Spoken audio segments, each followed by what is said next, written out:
What inspired you to get started with your business? Originally, my two books started out as a school assignment, and we had to write about our teacher's cat. So I wrote that little story, and I guess I got bored or something, or I just really loved writing, and I just started writing these all these other stories based on different things that I saw and different things that I thought of, and that became a book. So I was really liking that book. I was really cool with it, and then I made another book.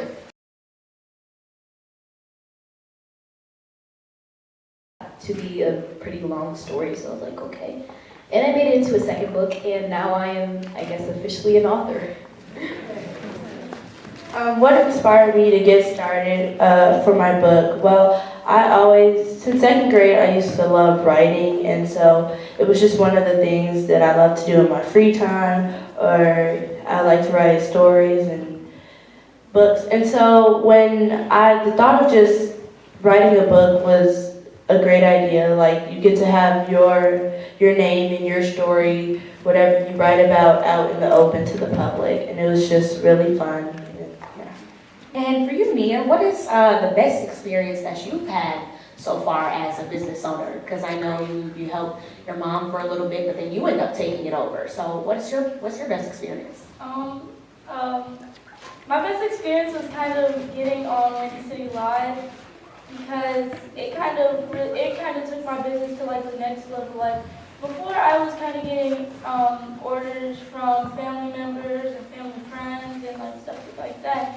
But after that, like, people from as far as Indiana and Missouri and people like that were contacting me and emailing me saying, "Oh, can you deliver here, or you can deliver here, or what does this mean," or stuff like that. That's good. So what about you? What has been your best experience so far as a business owner?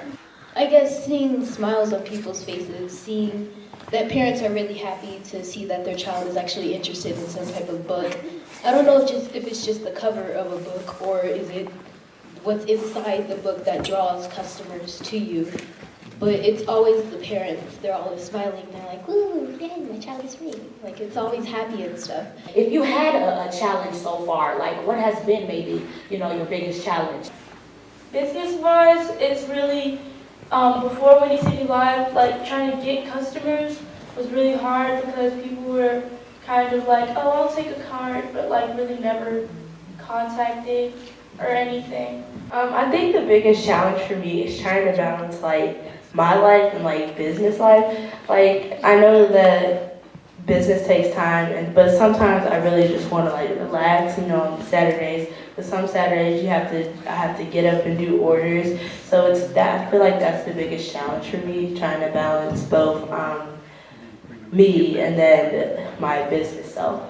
Business-wise, it's more me getting in front of the screen, because I just want to sell my book. I don't really want to be like, "Oh, hi, here." Like, I don't, it's always Mom, "Hi, meet the author, Nichelle Joy, here." And I'm like, "Oh, okay, thanks."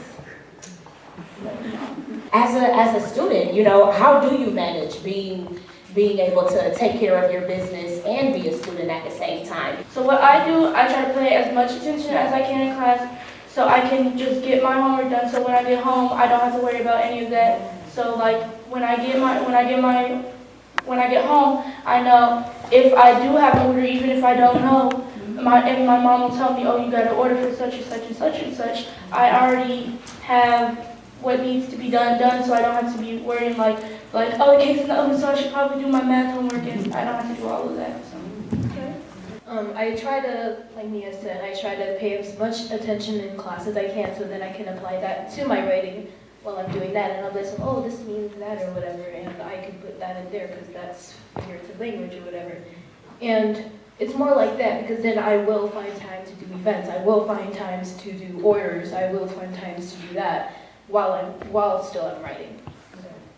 Well, usually I don't get like week orders, but sometimes I do. So I do have enough time, to do my homework and stuff when I get home. But like from like Friday all the way to Saturday, maybe Sunday, I have orders. So that's the time like where I don't get to relax. But school-wise, it's kind of easy, I guess. what do you see yourself doing in the next year or the next 5 years? Like, have you even thought, that far at, where you want to be, as far as opening up your own bakery, Nia, or, being on your fourth book now, I never really wanted to be an author. It was kind of an accident, but a passion. So my mom, she's an author, she's a publisher and stuff, so it's kind of in the blood. It's like it's blood family thing.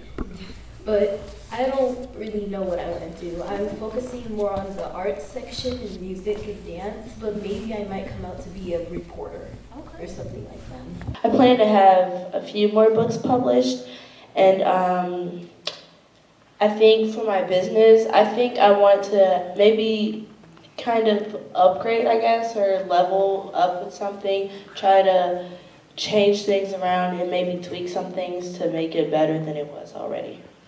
In the next 5 years, I honestly don't want to be a baker when I grow up. Like, I honestly don't. I want to be a general contractor. So I think that it would kind of be like a side thing that I could do. But yeah, I don't see myself baking in like the next 5 or 10 years.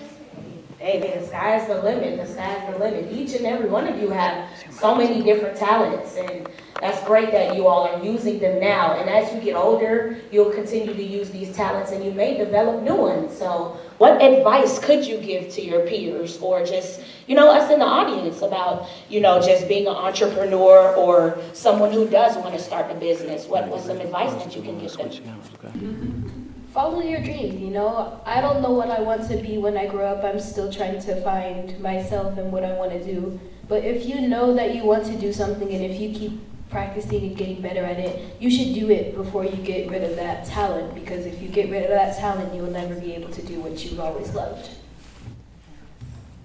I think some advice that I would give to my peers or the audience is to be creative, because being basic is not fun. Like, when you copy something, or you don't copy something, but you base something off of it, I don't think that that's just being true to really who you are. It's kind of taking someone else's idea. So I think that you should really be creative and give your full potential to whatever you're trying to do. I feel like it's kind of a 3-step process, Like, you have to find something you love, like they were saying, like, find something you love to do, something that you're very passionate about, something, just anything. It could be dancing, it can be art, it could be anything, it could be absolutely anything. 2, you have to find support from somebody. It doesn't necessarily have to be family, it could be your friends, it can be your cousins, it could be other adults, your peers, anybody. And then 3, just have fun. Because if you don't have fun, what's the point